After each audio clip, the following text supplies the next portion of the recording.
L'assalto ufficiale alla montagna è iniziato nel giorno da bollino nero per strade e autostrade. Chi ha percorso la 27 per arrivare nel Bellunese se n'è accorto ben prima del casello, dove sono iniziati i rallentamenti sin dalle prime ore della mattinata. Il lungo serpentone d'auto si è poi tuffato indistintamente sulla 51 di Alemagna, sia a Cadola che a Pian di Vedoia, congestionando totalmente il traffico rimasto bloccato fino all'ora di pranzo.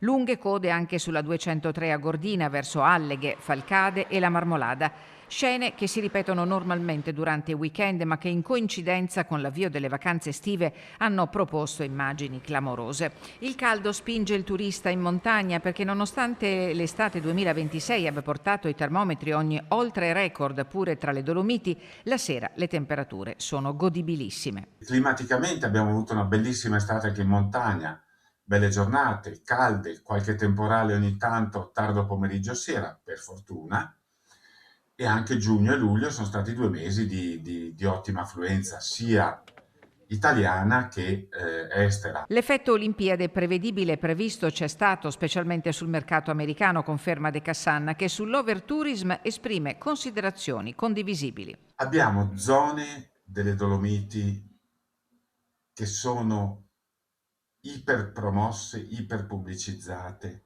vedi le Tre Cime, vedi la Lauri Sorabis. Poi abbiamo, per contro, altre zone sconosciute e dintorni dove non c'è nessuno. E allora è una questione di promozione. Secondo Walter De Cassanna bisognerebbe cominciare a proporre l'intero territorio bellunese, come fanno i colossi dell'Alto Adige e del Trentino, che si guardano bene dal presentare una vallata rispetto a un'altra. Poi il tema della chiusura dei passi.